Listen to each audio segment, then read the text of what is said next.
Hello. Ok, vamos a ver si esto se escucha.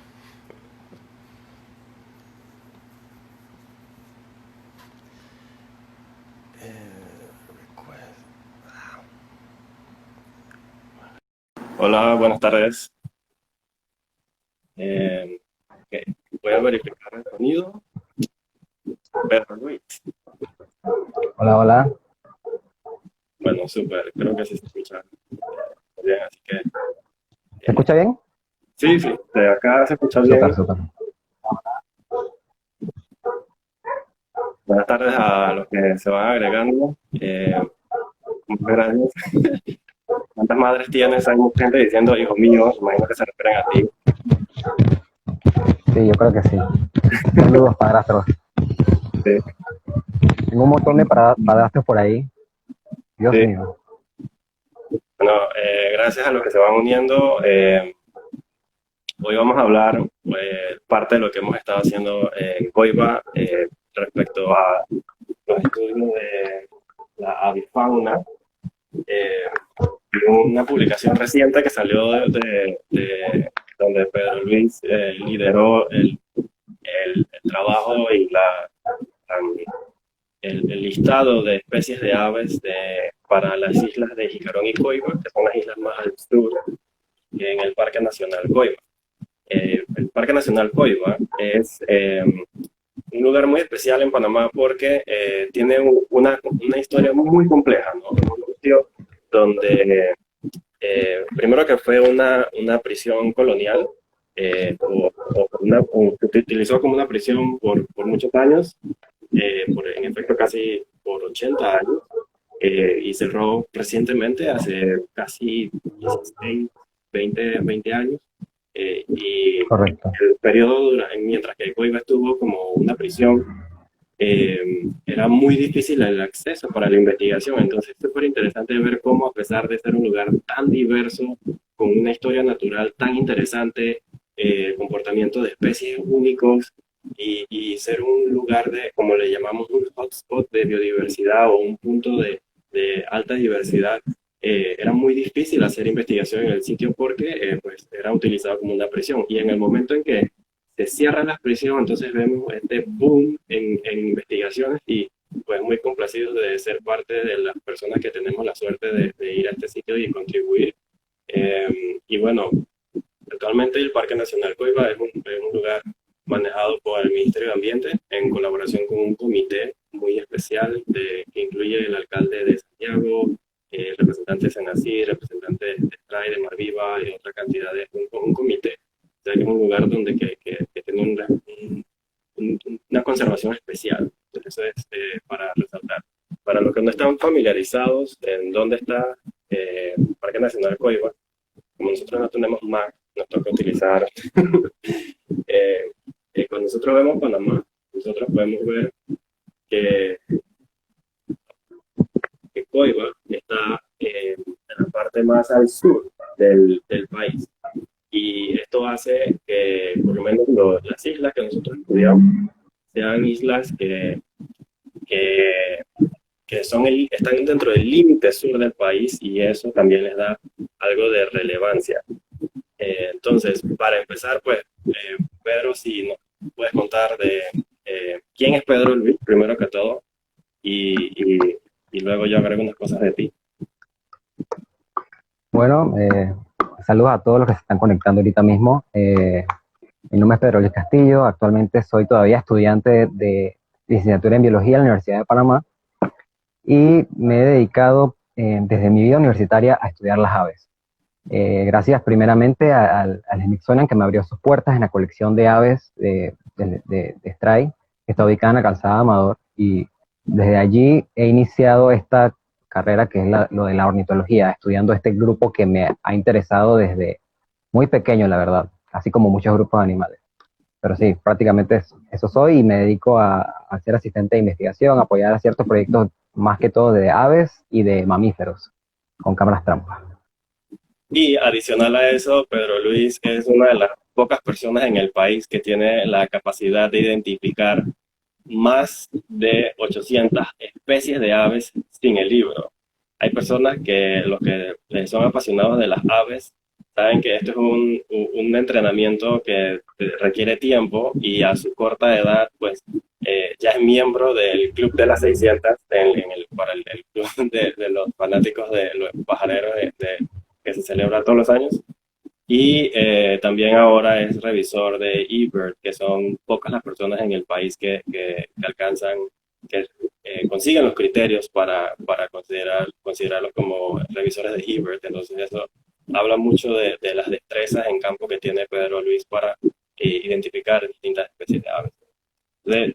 De ahí yo quiero saltar a ver cómo un ya estudiante graduando de licenciatura en biología, ¿cómo te sientes de estudiar o hacer un listado de aves en el sitio donde uno sabe que Alexander Wetmore, para quienes no saben quién es Alexander Wetmore, hace un par de días, o creo que el fin de semana pasado, hubo una charla muy interesante por Hecadon, donde hablaba de todas las contribuciones que hizo Alexander, y uno de los sitios donde Alexander Wetmore contribuyó fue también en el Parque Nacional Coiba.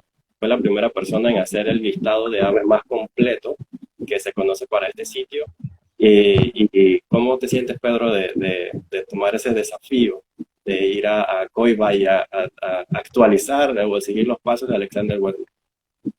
Bueno, sí, o sea, un poco para añadir lo anterior, yo inicié a observar aves desde el sexto año de mi bachillerato, o sea, en sexto año del colegio, cuando tenía 17 años. Gracias a mis hermanas que en ese momento estaban estudiando turismo ecológico geográfico en la Universidad de Panamá. Y un día ellas llevaron el libro de aves de Panamá. En ese entonces, el Rick Jelly, Angüen, que salió en los años 80. Y en ese libro, que es para mí el más completo porque tiene tanto información ilustrada como datos de comportamiento, yo durante todo mi sexto año prácticamente mi tiempo libre lo que hacía era leer ese libro, porque obviamente no tenía acceso a campo.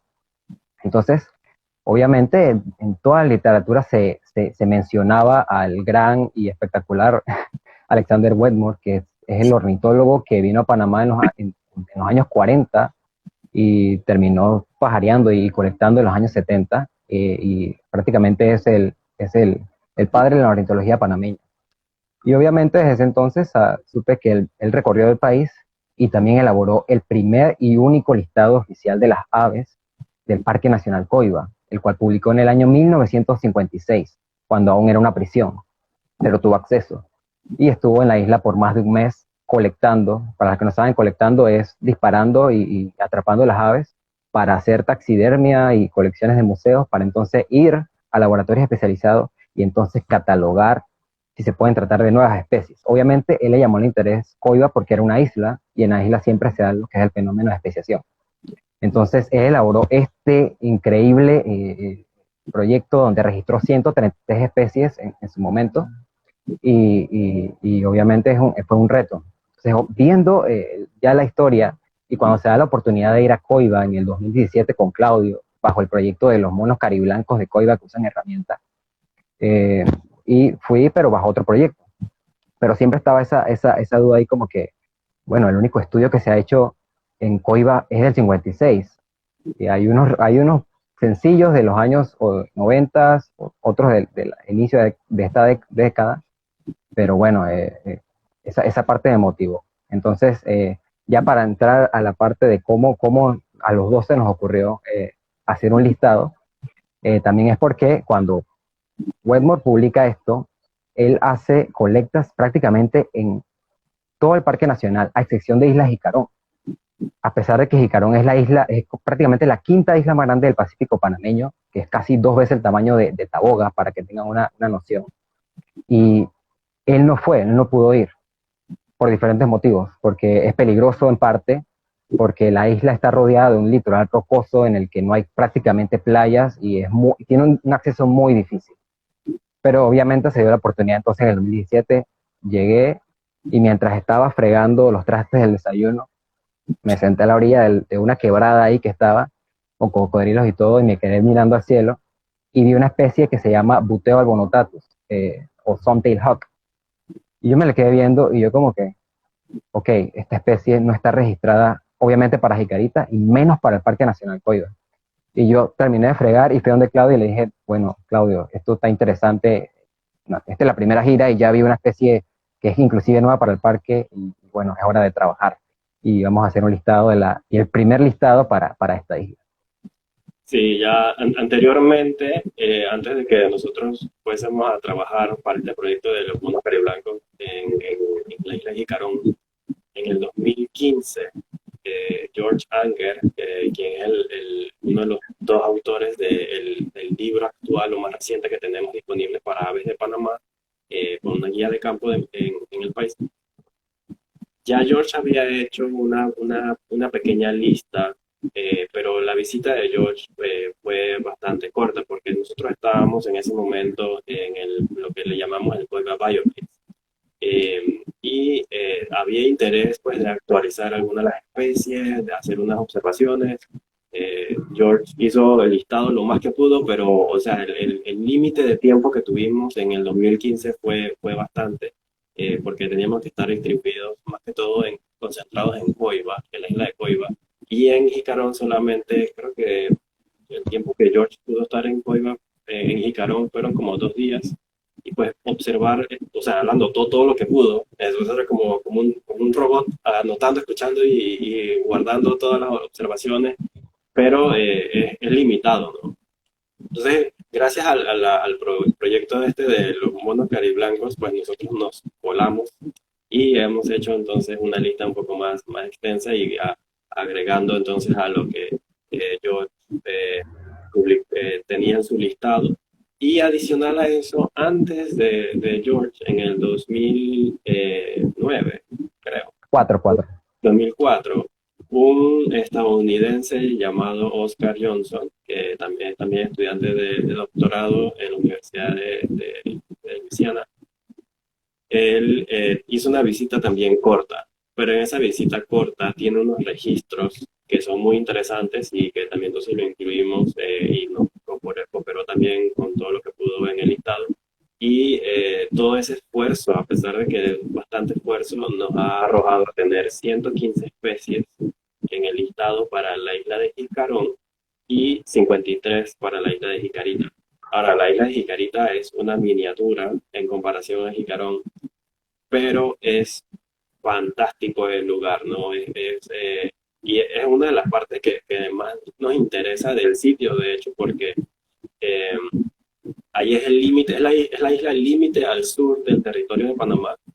Y pues hemos aprendido cosas que uno piensa que uno sabe muchas cosas de su país, pero te das cuenta que no sabes nada, que ese también es un límite de la placa continental. Entonces, no sé si ahí quieres agregar más, Pedro, de por qué es importante o qué tiene de relevante para el listado de la comunidad de avifauna del Parque Nacional Coiba, que Jicarita esté en el límite de la placa continental.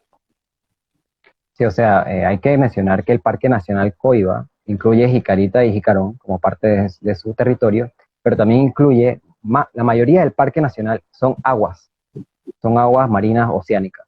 Entonces, la importancia de este dato que acaba de mencionar Claudio, de que al sur de Jicarita, un par de kilómetros solamente, o cientos de metros, inicia a caer la falla continental, que choca con la microplaca de Panamá.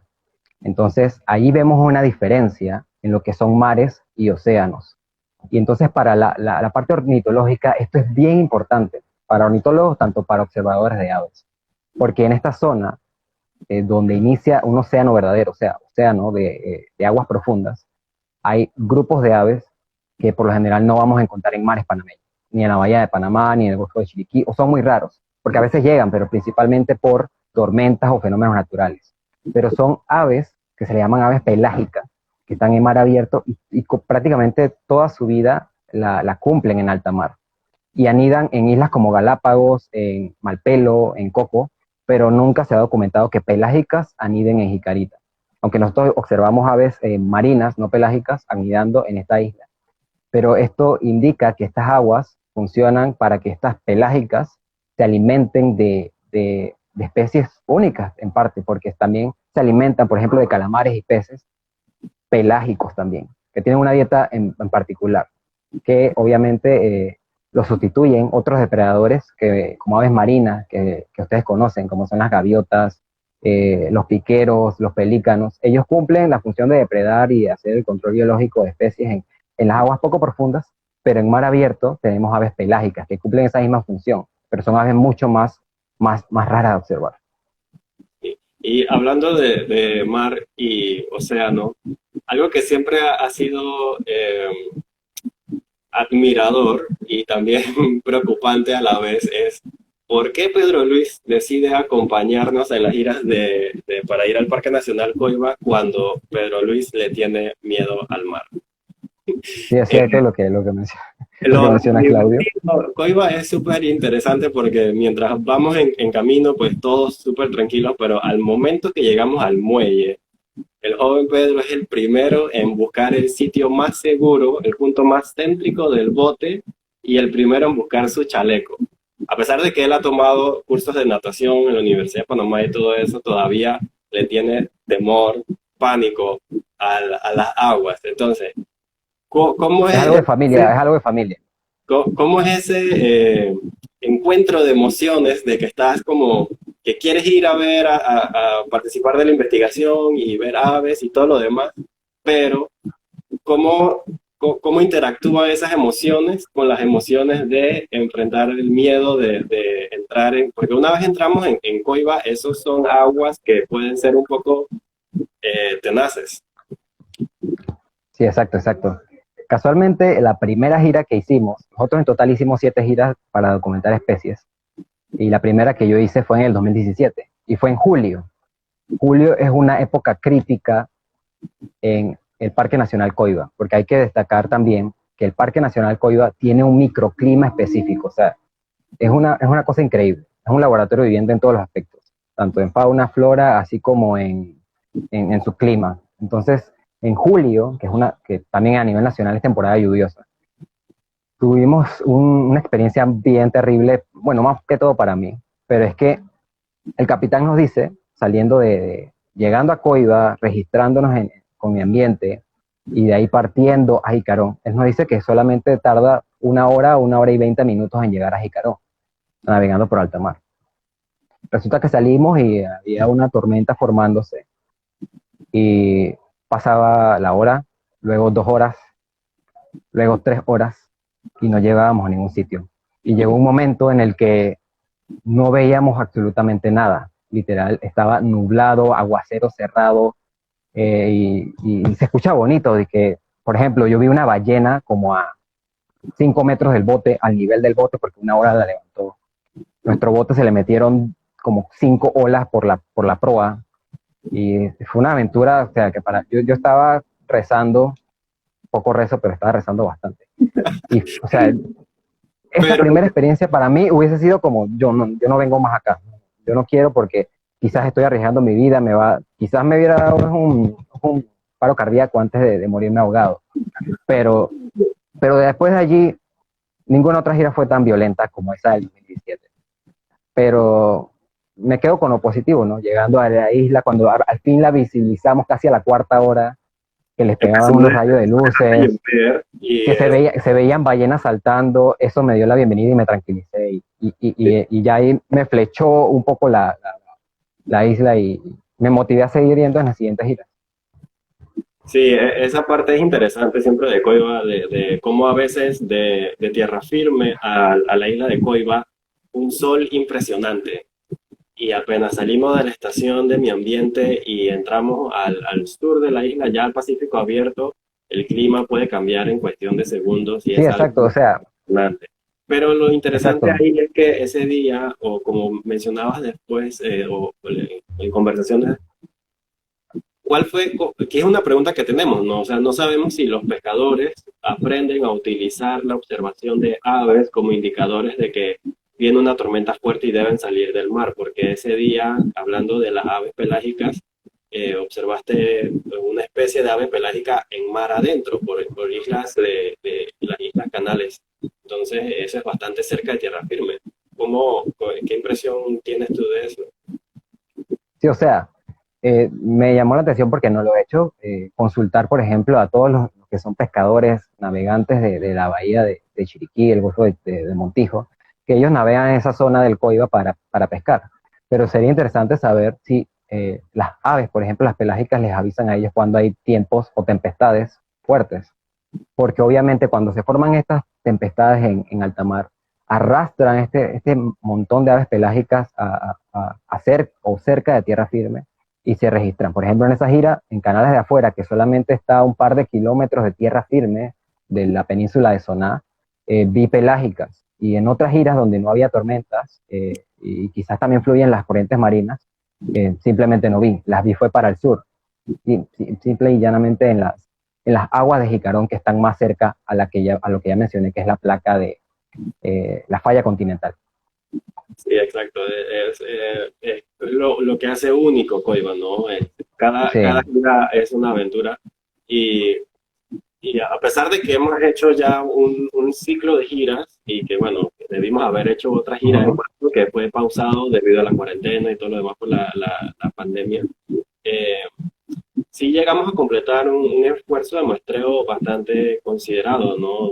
7 giras nosotros, más las giras de George y las giras de Oscar, eso le da un valor bastante completo. Sin embargo, aún pensamos que hay un número de aves que puedan estar en Isla Jicarón, porque nosotros siempre estamos con un número corto, un número de días bastante cortos, y no nos da tiempo de explorar algunos sitios dentro de la isla, en particular el centro de la isla. A pesar Exacto. de tener ya casi 3 años de ir a Jicarón, todavía no hemos encontrado una ruta. Hemos hecho algunos intentos, fallidos todos, pero no hemos encontrado una ruta adecuada para ir al centro de Jicarón. Entonces, a pesar de que hay 115 especies registradas en esta lista, ¿cuáles especies crees tú que puedan que estén en Jicarón, porque estén en Coiba y que no hemos encontrado nosotros? Bueno, de nuestro listado tenemos 115 especies en total y en Coiba, ah, eh, Wetmore registra 133. Hoy día, con la ayuda de plataformas como Iber y observadores de aves, se han añadido más especies y van cerca de 200 especies confirmadas para el Parque Nacional Coiba. Pero, por ejemplo, algo que me pareció interesante, pero me interesa averiguar más, es encontrar la única especie oficial endémica de Coiba, que es el Cranioleca adicita, que casualmente colectó y documentó Wetmore y lo clasificó como una nueva especie en 1956. Es la última especie registrada para Panamá, así como pura. Entonces, esa especie está en todo la isla principal de Coiba, pero es raro que no la hayamos registrado en Jicarón. Y esa es una Tú, tú, ya, especie tú que bien lo dijiste. se ve Es en las posible playas. que, sí, solo en una zona de Coiba, en la parte oriental, en la parte central, se le ve cerca de zonas de manglares. Ahora, en lo que llevamos, creo que no hemos registrado mangles o especies de mangles No, Jicarón no tiene mango. pero pero cuando hemos visitado la parte norte de Coiba, he encontrado esa especie dentro de afluentes de río a más de 1 kilómetro dentro del bosque, relacionados a cuerpos de agua, a riachuelos, donde no hay vegetación de manglar. Entonces, sería interesante seguir, porque como ya tú dices, tenemos buena cantidad de especies, pero es posible que se nos escapen unas hablando de residentes, unas 10, 15 especies más que simplemente yo no observé. Y por eso se necesitan más estudios. Porque me parece peculiar que esa especie no la hayamos registrado, siendo no tan común en Coiba, pero que puede ocurrir por el tipo de hábitat que tiene. Sí, porque es interesante esa parte porque la distancia entre Jicarón y Coiba no es mucha. No, Creo que los puntos más cercanos entre Jicarón y Coiba son cerca de 7 kilómetros.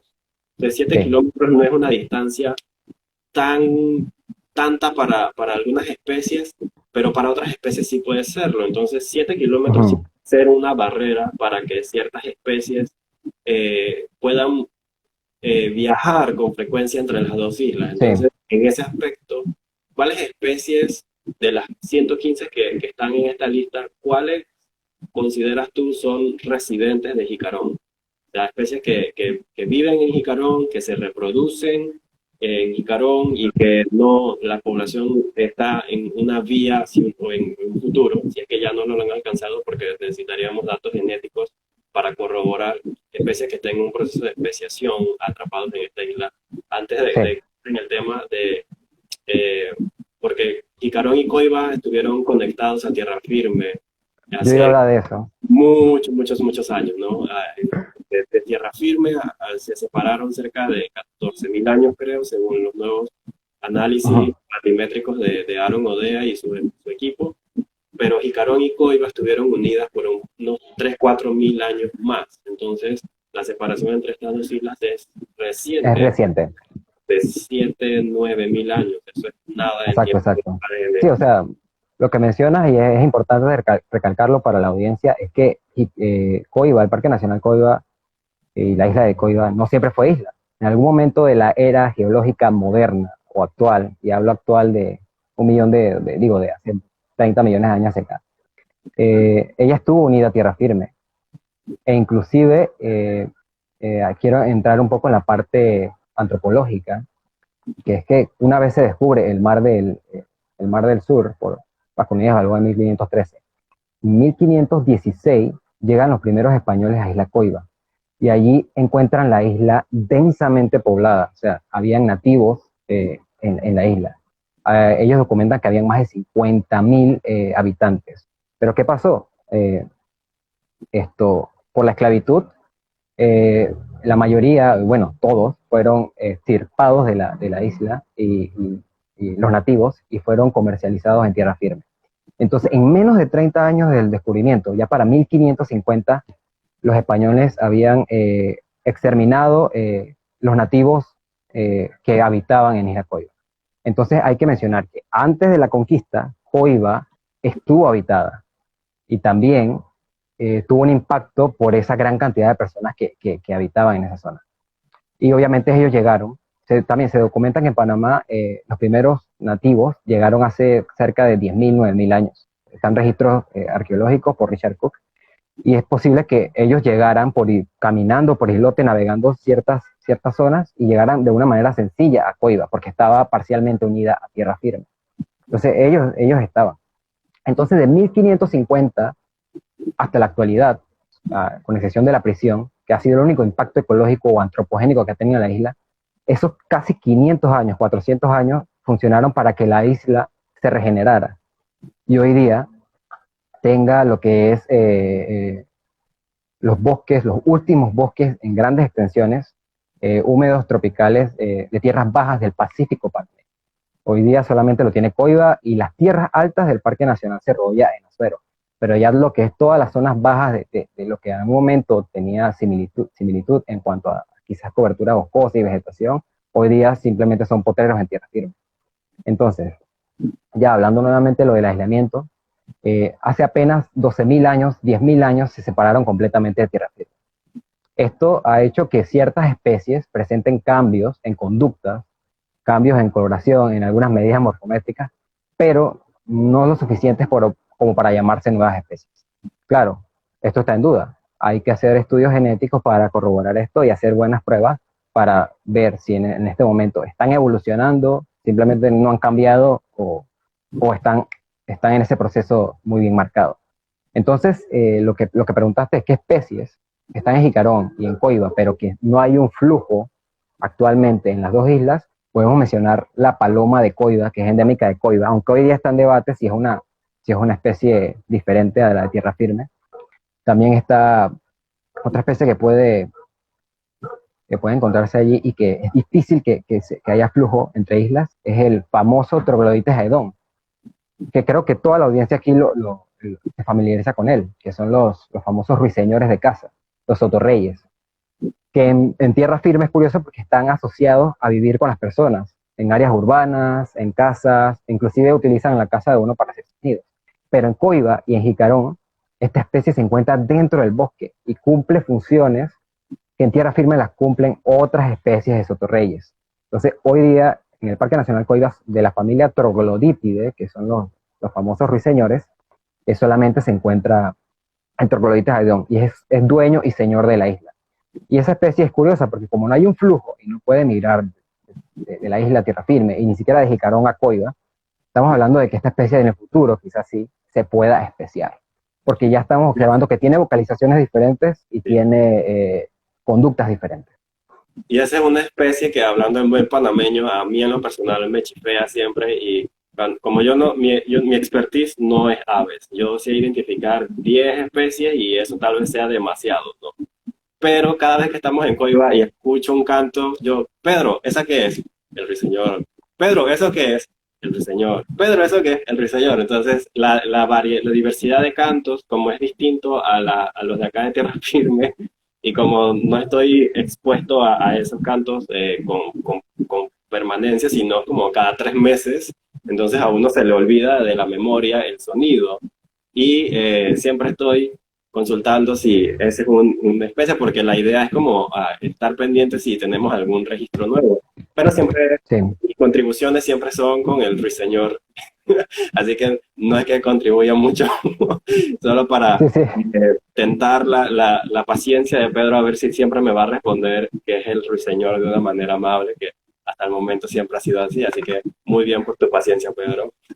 Sí, Eh, de nada, de nada. Para eso Hablando estamos. un poquito Pero sí, entonces ajá, de otras aves, tenemos estas, o sea, lo que estás diciendo entonces es que no hay muchas especies que puedan ser residentes y que muchas de ellas puedan moverse. Y entre esas que hemos visto moverse de una manera un poco extraña, que fue sorprendente, es ver las guacamayas en Jicarón. ujú. Cuéntanos de esa experiencia porque esa fue la única, creo que es la única gira que yo me he perdido desde que empezó el proyecto.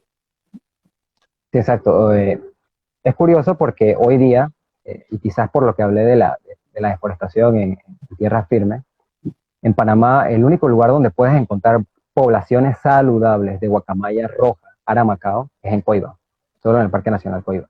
Prácticamente está extirpada de tierra firme, aunque recientemente han hecho observaciones cerca de David, en Chiriquí, y la han fotografiado y todo, o sea que existe todavía, pero prácticamente no hay una población estable como tal.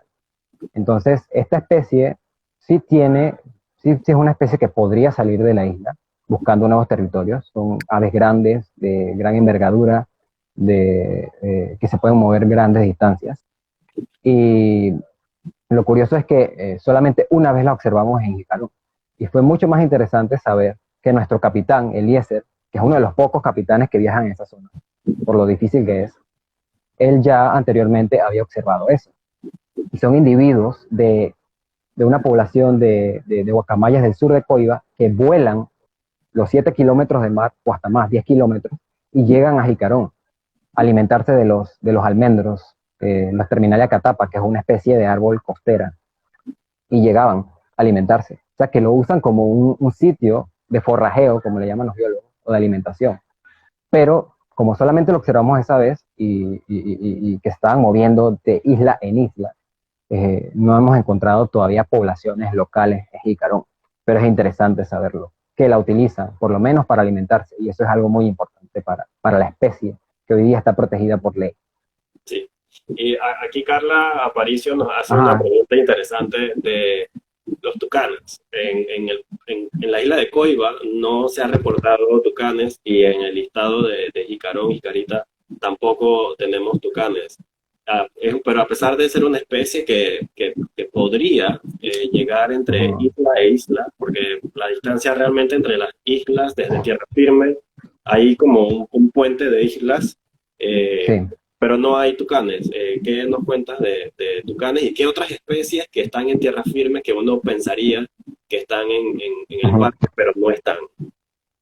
Sí, esa pregunta es muy interesante y a mí todavía me llama la atención porque me gustaría saber qué pasó. Se sabe que en islas del Pacífico, como en el archipiélago de las Perlas, todavía hay pavones y pínamos, pero en Coiba no existen. Entonces, esa parte es curiosa y eso ya lo documentó en su listado, lo confirmó Wetmore en el 56. Él prácticamente registró que habían grupos de aves. Cuando hablo grupos es, por ejemplo, tucanes, que son varias especies, rapaces son varias especies. Había grupos de aves nulos, ausentes en la isla. Y no sé si aquí se ve, pero los que ven sombreado son especies, por ejemplo, esta que ven aquí, son el grupo de los crácidos, los pavones. No hay en el Parque Nacional Coiba. Las perdices de arca, los tínamos, tampoco, están extintos de la isla. Las codornices, que es un grupo que en Panamá tiene más de 8 especies, extinta. Ahora, es interesante porque estas especies son de importancia para caza y también son de importancia para predadores naturales como lo son los grandes felinos. Entonces, otra cosa curiosa es que en la isla de Coiba, hasta la fecha de hoy, no se han registrado grandes depredadores. Entonces, estos tres grupos llaman la atención. ¿Qué pasó con ellos? No se sabe. Nunca lo hemos encontrado. Al igual que los tucanes, no hemos encontrado tucanes, no hemos encontrado trogones, bucos, trepatroncos, solamente el endémico, es una sola especie. Igual que los famosos y hermosos momotos, nunca hemos encontrado. O sea que hay una gran cantidad de grupos que están extintos en la isla. Nunca sé. O que nunca estuvieron. Sí. O que nunca estuvieron, exacto, porque no se sabe. Pero es interesante porque como otras además porque nosotros a la final tenemos un periodo muy corto en la isla, en ambas, en Jicarón y Coiba, entonces 7 días tal vez no sea suficiente. Todavía pueden haber personas que pueden decir que, pero 7 días no es suficiente para justificar que los pavones, por ejemplo, no estén en las islas o las codornices.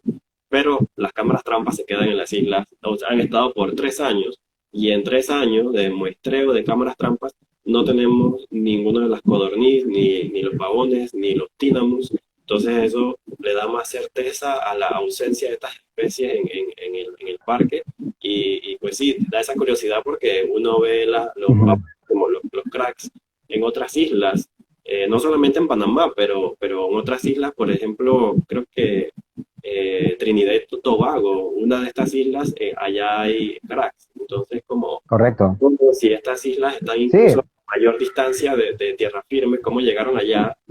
Incluso para otros grupos también es interesante porque allá hay ocelotes. En una de Trinidad y Tobago, una de las dos, hay ocelotes, pero en Coiba no. Entonces, eso son preguntas que tenemos desde un punto de vista científico y biogeográfico, y no tenemos respuestas adecuadas, solamente algunas. No hay respuestas, especulaciones. Sí, entonces. Especulaciones, correcto. Hablando de especies, pues, ¿cuáles especies? Porque una de las cosas que a nosotros nos interesa resaltar con este listado de aves de Jicarón, Jicarita, y sumado a todo lo que hay en Coiba, es el potencial turístico que vemos en Jicarita y en Jicarón, para no solamente como hacer observación de buceo o snorkel o otras actividades, pero en los mejores atardeceres, dentro de mis 10 lugares favoritos en Panamá para ver atardeceres, está Jicarita. Porque y en lancha. Sí, en lancha, porque el momento donde está el atardecer, muchas aves regresan a un filo, una pared de rocas que es el límite sur de Jicarita, y empiezan a llegar bandadas, centenares de diferentes individuos cuéntanos qué especie.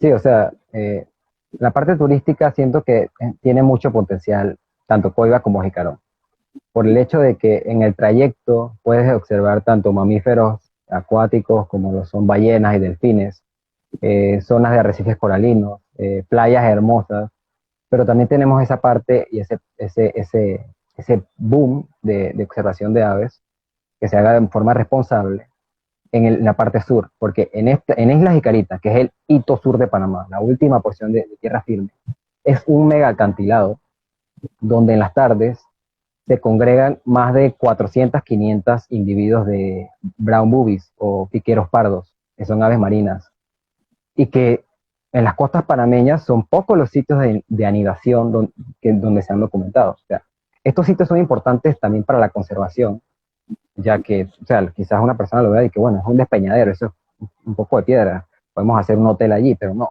Este sitio funciona para que especies marinas, como lo son los piqueros, tengan sus megacolonias, que en el Pacífico Central y Ecuatorial, estas megacolonias se ven principalmente en Galápagos Malpelo, que son zonas rocosas, son islas rocosas, y Cocos, y pocos en la parte de Coiba, pero sabemos que hay especies anidando en estas islas, y esto es importante.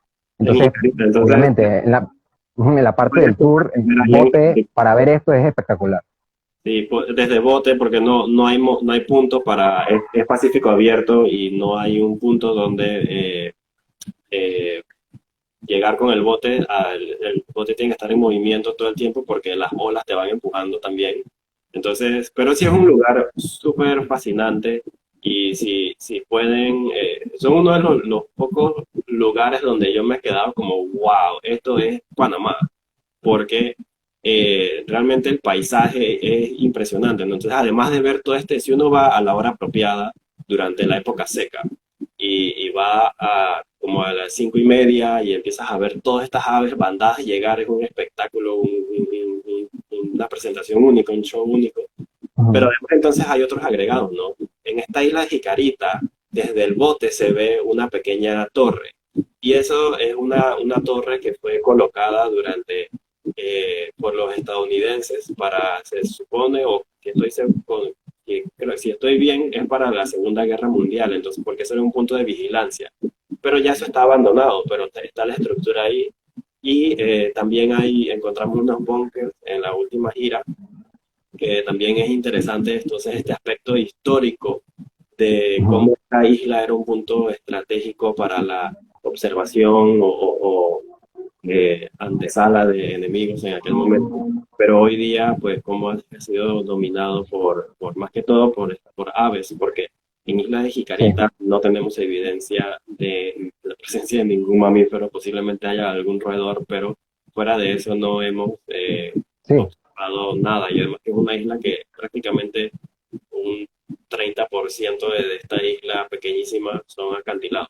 Entonces, como Sí, ven, en esa parte quiero añadir, por ejemplo, que se puede decir que el grupo dueño de Islas Jicarón y Jicarita, eh, hablando de vertebrados, son las aves, porque hay un gran número de especies. Pero, ¿cuáles son los peligros de las aves en esta isla? Pues no hemos encontrado un peligro como tal. Quizás ellas mismas, porque presentó el grupo con más especies, bueno, el tercer grupo con más especies representantes fueron las rapaces, donde registramos 2 especies de rapaces que utilizan la isla, tanto migrantes como residentes. Y estos son se puede decir que los depredadores potenciales de esta isla, aparte de los monos cariblancos, que son los dueños y señores de la isla, de que son omnívoros principalmente, y otra especie que representa un peligro no peligro, sino como depredador, son las serpientes, que solamente hemos registrado 3 especies. Y la verdad no siento que sean de gran peligro. Pienso que esas serpientes, como la boa en este caso, se alimentan principalmente del roedor ese que mencionas y quizás de ñeques, que es lo otro que hay en Jicarón. y no, Pero como tal, abundancia de ñeque son muy pocos individuos. O sea, yo voy a Coiba, a Jicarón desde el 2015 y desde el 2015 en estas giras de 9, 8, 7 días solamente he visto un individuo en persona. El resto han sido captados a través de cámaras trampas y tenemos una foto por mes y eso es con mucha suerte, mientras que en otros sitios el número de fotos es un montón de fotos diarios. Ahí mencionaste algo importante que es para mí una de las partes muy relevantes o fascinantes es el movimiento o la migración, los patrones de migración de algunas especies. Eh, en cierto. vista de todo este efecto de antropogénico y la presión humana en el Pacífico panameño, donde tenemos la mayor densidad de humanos, ergo menos bosques, en tierras bajas, Coiba y Jicarón se convierten entonces en un sitio de refugio para los animales o las aves que migran en invierno hacia al neotrópico. Y eso Correcto. siempre ha sido como cuando estamos en las giras de diciembre y marzo, es como que hay que estar chispas pendientes a ver cuáles son las especies Sí, que logramos ver. Y entre los y eso se contrasta con el listado completo. Registramos 115 especies en total. De esas 115 especies, 29 son especies migratorias, o sea, es un porcentaje alto. Estamos hablando de un 20%, de 18% de las especies están representadas por especies migrantes. Son especies que migran inclusive hay especies que vienen desde Alaska y utilizan las aguas y tierras de Jicarón como sitio para pasar el invierno de norte. Y hay un montón de especies, o sea, en cuanto a las reinitas, que es un grupo de interés para los conservacionistas y los observadores de aves, nosotros registramos 7 especies de reinitas migratorias. En Coiba y Jicarón hay 3 especies residentes, 3 especies de reinitas. Pero es increíble la cantidad de especies migrantes que llegan y utilizan este parque nacional como refugio. Y tenemos un montón, así como los halcones peregrinos, que siento que es una especie que hay que tomarle importancia porque se puede observar que son especies que se quedan en la zona en su periodo de migración.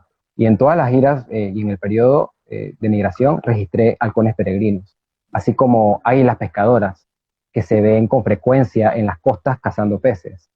Y así como estoy hablando de especies en particulares o de interés. Hay un playero que se llama Playero de Alaska, que su sitio de reproducción es Alaska, como lo dice su nombre, o sea, prácticamente el Polo Norte. Y en Panamá hay registros en tierra firme, más que todo en litorales rocosos. Pero en tierra firme no hay tantos litorales rocosos como Jicarón, que es prácticamente todo el litoral rocoso. Entonces se ve con más facilidad en esta zona. O sea, utiliza la isla de Jicarón como refugio porque es el nicho que él ocupa. Es una especie que se dedica a forrajear, alimentarse en litorales rocosos. Y lo pudimos observar en Jicarón. Y esta parte es bien Bien, muy importante. interesante y resalta, ya sabíamos que, que Coiba es un sitio súper importante para la conservación, pero cada vez encontramos más razones para elevar El, el grado de conservación de Coiba el playero de Alaska, perdón, es el Wandering Tattler. Ahí para la pregunta, ¿no? También, no sé, Claudio, si hay algunas preguntas que has tomado para que podamos iniciar una ronda de preguntas que quedan 15 minutos, poco menos de 15 minutos. Oscar nos pregunta qué metodología usamos para la observación de aves. Entonces ahí yo me limpio las Bien, manos como Poncio Pilato porque yo soy mastozólogo y dejo al ornitólogo entonces hablar. sí, lo ideal es como hizo Wetmore. Bueno, no tanto porque me verían mal por andar disparándole a las aves, que es lo de colectarlas y obviamente confirmar más que todo abundancia y especies que no se pueden observar o escuchar. Pero la metodología, Atrapar y pero poner anillos. exacto, esa es otra. Pero como nosotros mencionamos en el post, en la publicación, esta gira fue de añadidura bajo otro proyecto. Entonces lo que yo hice fue puntos de conteo en diferentes partes de la isla. Gracias al proyecto visitamos también, o aleatorios, prácticamente donde llegamos. Pero si ven el mapa de puntos, para los que quieren la publicación, recorrimos la gran mayoría de la isla, tanto norte, sur, este, oeste, Islas Jicarón. Hice puntos de conteo radio infinito, que por 30 minutos o una hora registro todo lo que observo y escucho prácticamente. Y eso se hizo durante 7 giras, desde el 2017 al 2019. Y con eso se acumuló hasta llegar a casi la curva acumulativa de especies en el 2019 con 115. Pero es probable que haya más. Sí, porque cuando vemos la curva todavía no se aplana. Entonces la curva está empezando a aplanarse, pero pensamos que entonces si en las próximas giras, cuando acabe todo esto de la pandemia, si logramos entonces aventurarnos a ir al centro de Jicarón, entonces podamos registrar un par de especies más que nos Sí. ayuden a conocer un poco más de la avifauna de la isla de Jicarón. Sí, exacto. El punto más alto de la isla son 320 metros sobre el mar y lamentablemente no hemos podido llegar. Pero Y, obviamente es importante porque, y por ejemplo, en Coiba, ajá, esa parte ahí es relevante porque la gente nos dirá, pero ¿por qué no han llegado al centro de la isla si nada más son 2.000 hectáreas? Eso no es mucho. Para los que han conocido o han ido a la isla de Barro Colorado, Isla Barro Colorado en medio de la cuenca del canal, son 1.500 hectáreas. Jicarón es 20% más grande que Barro Colorado. Pero la altura del nivel del lago al punto más alto de Barro Colorado son apenas 156 metros, creo. la altura del nivel del mar al punto más alto de Jicarón en un espacio de 2.000 hectáreas es casi 400 metros. Entonces eso nos indica que la topografía está comprimida. Entonces, esas son las aves. Nosotros necesitaríamos como 3 live en Instagram para contar todo lo que nos ha pasado en los intentos que hemos hecho para atravesar la isla. Porque Sí, que sean para otros live.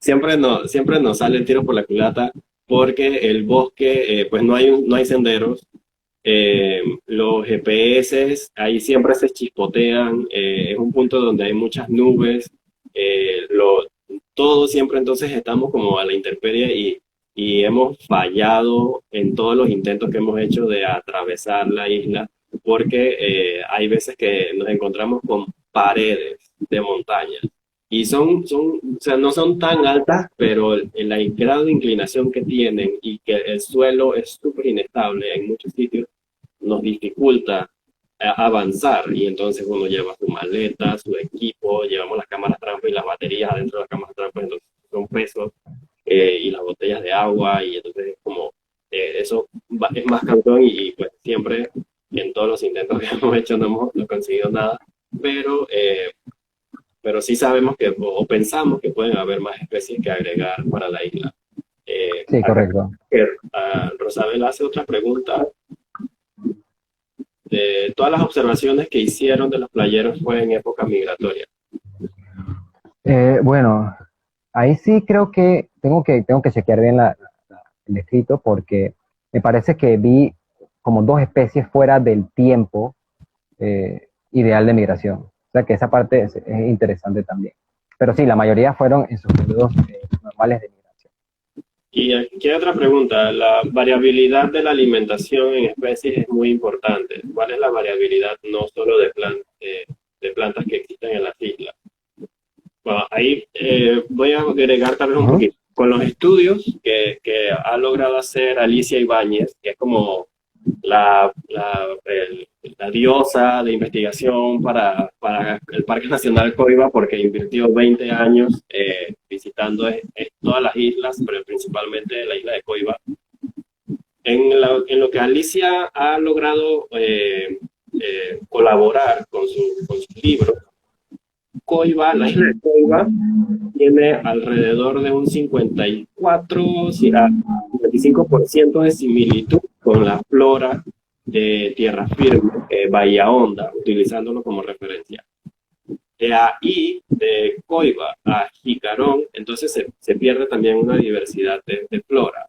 De momento, nosotros no hemos colectado datos de como abundancia de alimentos, de frutas y todo esto Sí, para nada, pero son cosas que tenemos en el futuro considerado no solamente para las aves, pero también importante para las preguntas que tenemos de los monos blancos.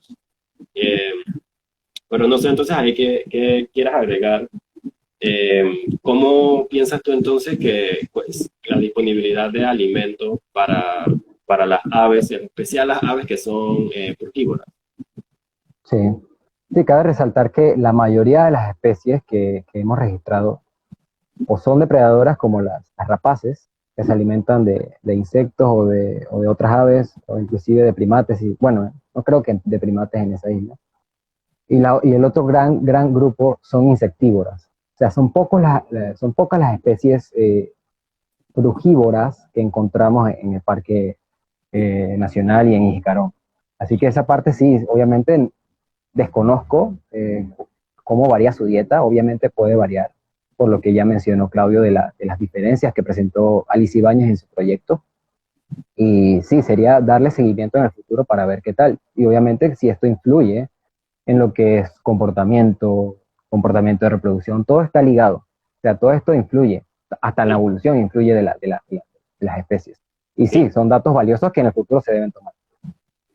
Aquí hay otra pregunta de Jorge Medina. En cuanto a la avifauna nocturna, ¿cuántas especies de los grupos de tierra firme de aves nocturnas están presentes en el Parque Nacional Coiba, en Jicarón y Jicarita? Ahí La verdad, nosotros el muestreo que hemos hecho para nocturno es lo que podemos, bueno, lo que Pedro puede identificar desde el campamento.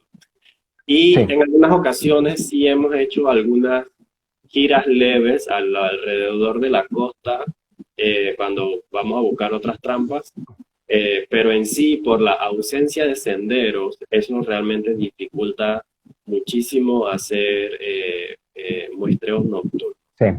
Sin embargo, las cámaras trampas nos han ayudado a identificar algunas especies nocturnas. ¿No? Y ahí no sé si quieres agregar algo. Eh, sí, o sea, con las cámaras trampas nos llevamos un montón, para especies grandes principalmente. Pero para especies nocturnas solamente registramos, creo que fueron 5. Un representante de los búhos, que es el famoso turrututú que la mayoría de las personas conocen, Tropical Special o Megascope choliva, registramos solamente ese. De los capachos, que son los Caprimulgidae, registramos 2 especies. Vamos a decirlo así, capacho rufo y el capacho colicorto, que lo registró Oscar Johnson en el 2004 en Jicarita. Y otras especies, saliendo un poco de esas que son estrictamente nocturnas, están las garzas nocturnas. Encontramos 2 especies de garzas nocturnas. La garza nocturna coroninegra y la garza nocturna coroni amarilla.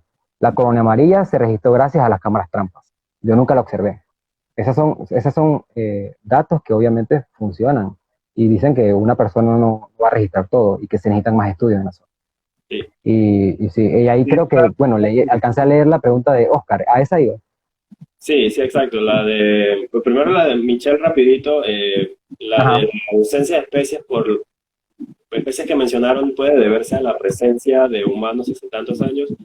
Es posible que los humanos hayan influido en la sí, extirpación de unas especies, pero no tenemos ningún tipo de sí, datos de esto.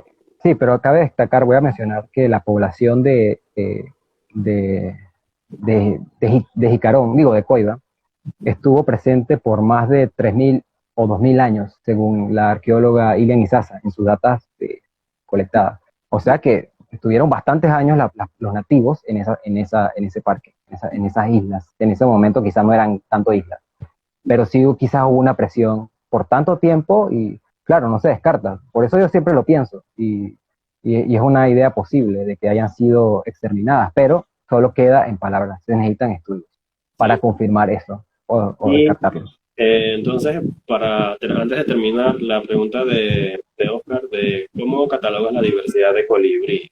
¿Registraron alguna especie de este grupo? Sí, en Sí, efecto, hay una especie de colibrí que el man es bien sí, tropical, porque él anda cerca del campamento y la playa y solo, o sea, está literal a 2 metros de las olas, sí, básicamente. sí, correcto. O sea, para los que no saben, los colibríes, la familia Troquilidae, es una de las más diversas de Panamá. Hay más de casi 60 especies en el territorio nacional. En Isla Coiba y se han registrado hasta la fecha, creo que son 7 especies o 6. Y en Jicarón nosotros registramos solamente 4. La esmeralda jardinera, el colibrí gorginivoso, Amacilia edward, Amacilia zacatl, que es el colibrí que todo el mundo tiene en sus casas, el Rufous Tail Hummingbird, y el más especial para mí porque es muy raro, porque en tierra firme por lo general lo encuentras en tierras altas, es el Ilocaris elicie, el Blue-throated Golden Tail, que es súper común en Jícaro. O sea, él llegaba a nuestro campamento a mirarnos, a volar ahí cerquita y están de que a orilla de playa. Y es un comportamiento único, porque yo en tierra firme, por lo menos en el lado occidental, solamente los he visto en tierras altas. Es muy raro verlos en costas, por ejemplo. Pero allá la abundancia es muy alta también. Lo registré en todas las giras y con bastante frecuencia. Bueno, y ya para concluir, danos una razón para ir a ver aves a Jicarón y Jicarita.